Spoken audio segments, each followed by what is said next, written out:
तो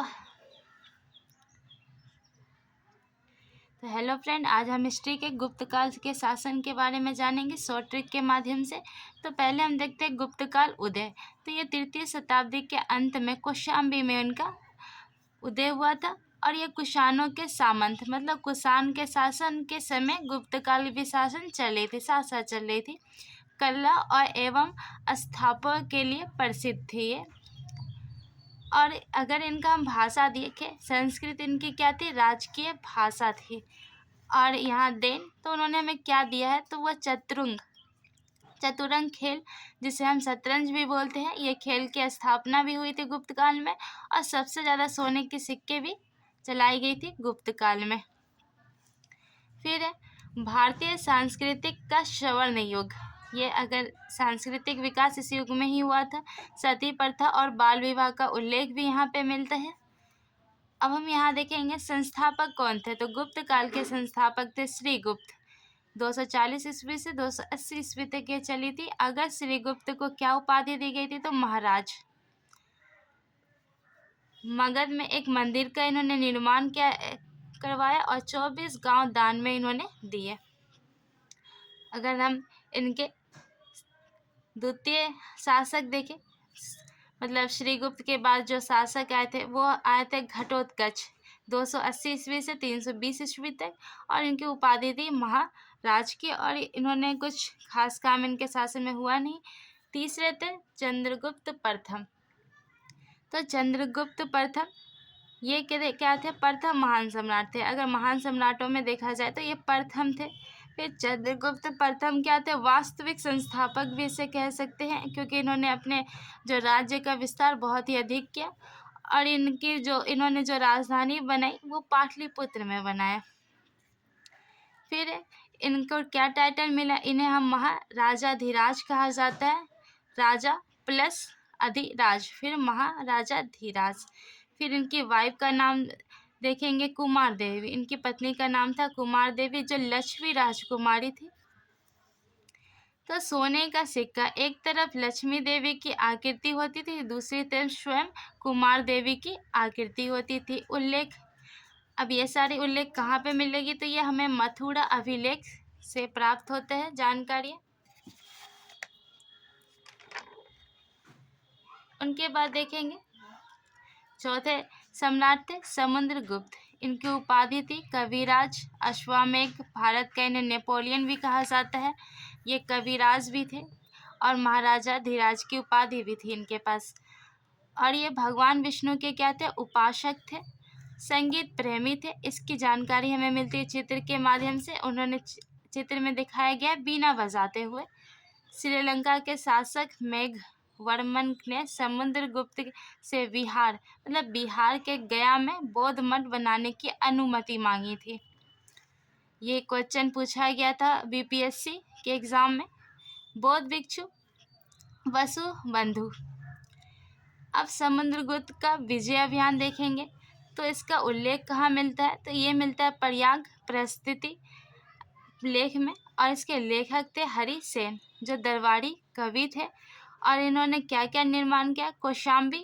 और इसे लाया गया इलाहाबाद किला, किनके द्वारा लाया गया, तो अशोक द्वारा। रचना है, अगर प्रयाग प्रस्थिति के जो रचना है चंपू शैली, वह पग और गद और पद में है। ठीक है। अब देखिए उत्तर पथ, उत्तर की दिशा में इन्होंने 9 शासकों को पराजित किया था और दक्षिण की दिशा में 12 शासकों को इन्होंने पराजित किया था। और इनका जो अंतिम अभियान था वो पल्लव वंश के राजा विष्णुगुप्त को हराना। इन्होंने 3 नीतियां बनाई थी। एक है ग्रहण, शत्रु पर अधिकार, मोक्ष, शत्रुओं को मुक्त करना, अनुग्रह, राज्य को लौटाकर शत्रुओं पर दया करना।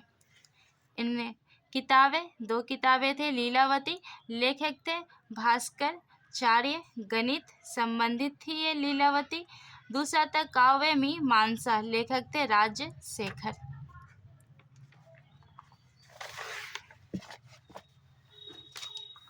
अब जो समुद्रगुप्त के थे 2 बेटे थे। पहला है देवी चंद्रगुप्त, दूसरा माफ कीजिएगा, समुद्रगुप्त के 2 बेटे थे, रामगुप्त और चंद्रगुप्त द्वितीय। तो जो रामगुप्त थी उनकी पत्नी थी ध्रुव स्वामिनी। इसका जो उल्लेख मिलता है वो विशाखा दत्त द्वारा लिखे गए पुस्तक देवी चंद्र गुप्त में।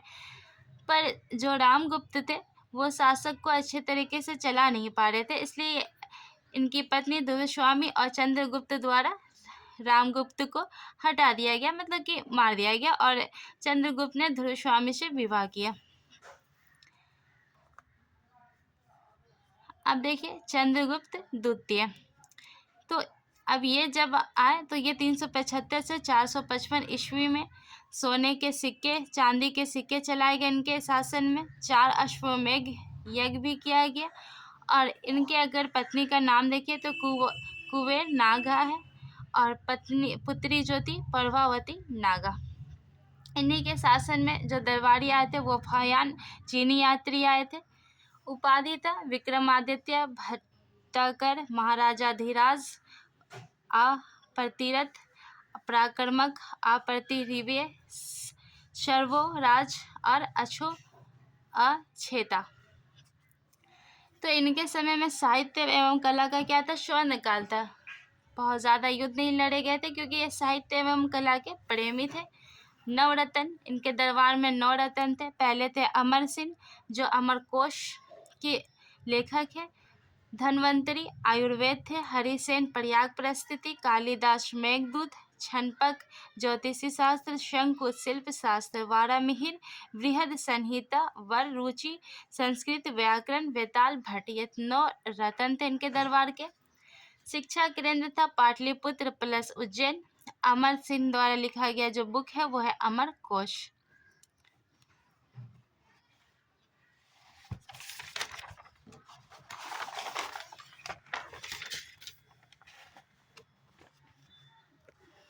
कुमारगुप्त 415 ईस्वी से 455 ईस्वी। मयूर शैली, सबसे ज़्यादा सिक्का भी इन्हीं के शासन में चलाया गया था। उपाधि था महेंद्र द्वितीय, श्री महेंद्र शुक्र द्वितीय अश्वमेध की उपाधि इन्होंने धारण की थी। नालंदा का निर्माण कुमार गुप्त वन के ही शासन में हुआ था। विश्वविद्यालय नालंदा विश्वविद्यालय का जो नष्ट किनके द्वारा किया गया था वो बख्तियार खिलजी द्वारा किया गया था। शासन का उल्लेख मिलता है मंदोर अभिलेख से जिसकी रचना की गई थी वत्ते भट्ट द्वारा। और चीनी यात्री इनके शासन में आए थे सकंद गुप्त 455 से 467 ईस्वी।